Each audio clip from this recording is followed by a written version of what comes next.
Olá, eu sou Wagner Camilo, autor do livro Graça Soberana. Capítulo 10. Graça. A palavra do Senhor veio a Jonas pela segunda vez. Vai agora à grande cidade de Nínive e proclama a mensagem que eu te ordeno. Jonas foi imediatamente para Nínive, segundo a palavra do Senhor. Nínive era uma cidade grande e se levava 3 dias para percorrê-la. Jonas começou a percorrer a cidade por um dia, clamando: Nínive será destruída daqui a 40 dias. Os habitantes de Nínive creram em Deus e decretaram um jejum e vestiram-se de pano de saco do mais rico ao mais pobre. Jonas 3, versos 1 ao 5. O profeta é reconduzido à sua missão. Os planos de Deus em relação a Nínive e a Jonas continuam exatamente os mesmos. Deus é soberano e nenhum dos seus planos pode ser frustrado. Jó 42, 3. Embora Jonas tenha obedecido a Deus, sua indignação diante dos seus próprios resultados revelou que suas atitudes não haviam mudado. Contudo, mais uma vez, somos apresentados a um Deus santo que é capaz de perdoar uma cidade inteira, por mais perversa e cruel que seus habitantes pudessem ser. A soberana graça de Deus segue por caminhos que surpreendem qualquer observador humano. Não há nenhuma motivação do coração do homem que possa obstruir a ação divina do Senhor. Embora Jonas tenha se comportado mais uma vez como uma criança mimada, ao final das contas o que prevaleceu não foram os resultados que Jonas tentou produzir, mas sim a manifestação clara da misericórdia de Deus sobre os corações arrependidos. A graça do Senhor se mostra mais uma vez na segunda oportunidade que Deus concede a Jonas. A palavra do Senhor veio a Jonas pela segunda vez. Jonas 2:1. Que mensagem espetacular! Deus diz: vamos começar tudo novamente. Deus fala com Jonas exatamente do mesmo modo como falou no capítulo 1 deste livro. Deus se esquece do passado e age como se nada tivesse acontecido. Jonas se recusa obstinadamente a obedecer a Deus. Ele foge de Deus sem ao menos refletir nas consequências. Entretanto, Deus fala com Jonas novamente. Deus se esquece e nunca guarda rancor contra você. Pense em como são maravilhosas as implicações desse mesmo fato em sua vida. Deus simplesmente não guarda mágoas contra as pessoas que se humilham e lhe pedem perdão por intermédio de Jesus Cristo. Hernãs Dias Lopes escreve: Jonas não ofereceu chance alguma aos ninivitas. Pregou-lhes o juízo iminente sem nenhuma nesga de esperança. Deus, porém, tratou com Jonas de forma diferente. Tendo fracassado na sua primeira missão, Deus lhe ofereceu uma segunda chance. Wiersbe comenta: lembre-se de que Deus se preocupa mais com seus obreiros do que com suas obras, pois se forem obreiros corretos, as obras serão corretas. Em momento algum Deus desertou de Jonas durante o período de rebeldia do profeta. Foi Deus quem controlou a tempestade, preparou o grande peixe e resgatou Jonas das profundezas. A promessa do Senhor é: de maneira alguma te deixarei, nunca jamais te abandonarei. Hebreus 13:5. Quando passares pelas águas, eu serei contigo. Isaías 43:2. Eu e você, com certeza, temos muitas dificuldades em perdoar. Somos pecadores orgulhosos e obstinados. Esta é a clara conclusão que podemos chegar acerca de nós mesmos. No entanto, Deus não tem esse tipo de problema, ele é fabuloso. Deus não jogou no rosto de Jonas a sua primeira recusa em obedecer. Ele simplesmente falou com o profeta novamente. Deus não lhe chama a atenção, não o lembra do seu fracasso. O Deus cheio de graça e misericórdia é aquele que nos acolhe e nos motiva a seguir adiante. Você anda fugindo da vontade de Deus para a sua vida? Saiba que o Senhor, que se revelou de forma gloriosa em Cristo Jesus, perdoando os nossos pecados, está altamente disposto a chegar até você pela segunda vez. A grande estratégia de Satanás é fazer com que acreditemos que o nosso ministério chegou ao fim e que não há mais esperança de recuperação. Mas com Deus é diferente. Deus é o Deus das segundas chances. A Bíblia nos mostra o Senhor concedendo aos seus filhos uma chance para recomeçar. Ó inimiga minha, não te alegres a meu respeito. Ainda que eu tenha caído, levantar-me-ei. Se morar nas trevas, o Senhor será minha luz. Miqueias 7:8. Temos o exemplo de Abraão, que fugiu para o Egito e lá mentiu sobre a esposa, mas Deus lhe deu outra chance. Moisés matou um homem e fugiu para o Egito, mas Deus o chamou para ser o líder do seu povo. Pedro negou o Senhor 3 vezes, mas Jesus o perdoou e disse: segue-me. João 21:19. Um outro aspecto importante sobre a graça de Deus é que os nossos erros não podem ser uma desculpa para continuarmos pecando. É animador e encorajador perceber o grande amor de Deus. Contudo, não devemos jamais abusar da graça de Deus. Segundo Wiersbe, a pessoa que diz: vou pecar, pois sei que Deus me perdoará, não faz ideia da atrocidade do pecado, nem muito menos da santidade de Deus. O perdão de Deus não é uma licença para que você peque ainda mais, mas sim para que você o tema. Não se esqueça de que o perdão nos é dado por Deus. Contudo, as consequências do seu pecado é você quem colherá. Deus é justo e dele ninguém pode zombar. Gálatas 6:7. Veja o preço que Jonas teve que pagar para aprender a obedecer ao Senhor. Jonas estava diante de um grande desafio. Nínive é chamada de grande cidade 4 vezes no livro de Jonas. Jonas 1:2, 3:2 e 3, 4:11. Nínive também era grande em pecado. Os assírios eram conhecidos por todos os vizinhos por sua violência e por sua crueldade com os inimigos.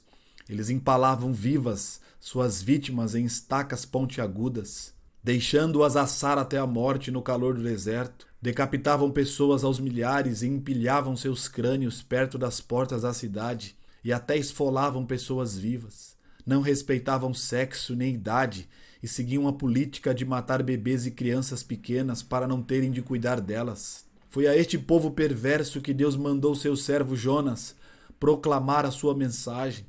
Contudo, não há lugar onde a graça de Deus não possa nos guardar e florescer. A mensagem é de Deus e Jonas é o seu mensageiro. Vai agora à grande cidade de Nínive e proclama a mensagem que eu te ordeno. Jonas 3:2. Jonas não é a fonte da mensagem e muito menos o dono dela. A mensagem é de Deus e precisa ser proclamada segundo o propósito de Deus. Jonas não falaria nada de sua própria imaginação. Ele deveria pregar a palavra de Deus exatamente como Deus lhe dissera. O pregador da palavra deve estar consciente de que a palavra é de Deus e não sua. Ela foi criada por Deus e não por ele.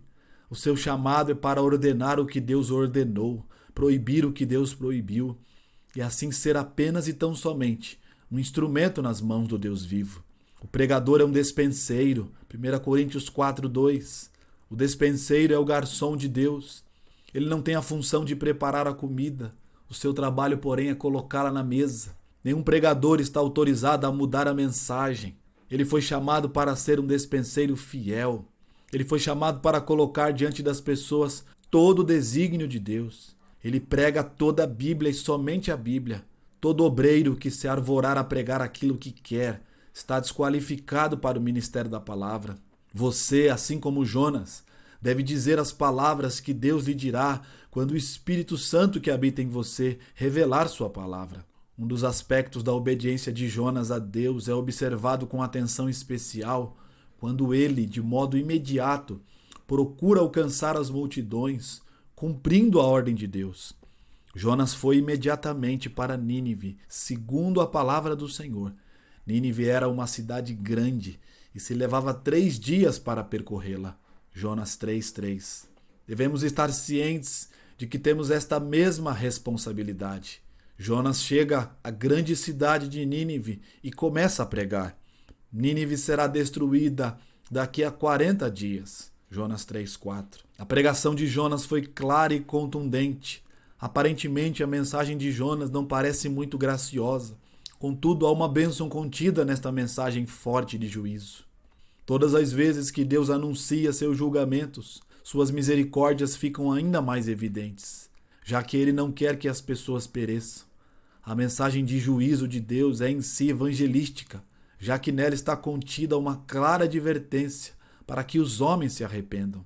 Anunciar o evangelho em nossos dias não deveria ser diferente. Nos dias de hoje, muitos vivem um cristianismo flácido por não serem colocados frente a frente com a santidade de Deus, com as suas próprias pecaminosidades e as exigências da lei de Deus.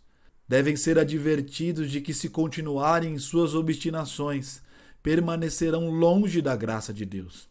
condenados para uma eternidade sem Deus. Foi com o objetivo de que os ninivitas reconhecessem a sua culpa e logo tratassem de correr em direção a Deus para encontrar libertação e redenção que Deus usou o seu profeta. O próprio profeta Jonas então representa o Evangelho. Ele era o sermão vivo sobre a graça de Deus que traz a vida aos mortos e liberta os pecadores da condenação justa. Será que você precisa entrar no ventre do peixe para saber a realidade sobre o julgamento de Deus a respeito da desobediência? As experiências de Jonas e de Jesus são suficientes.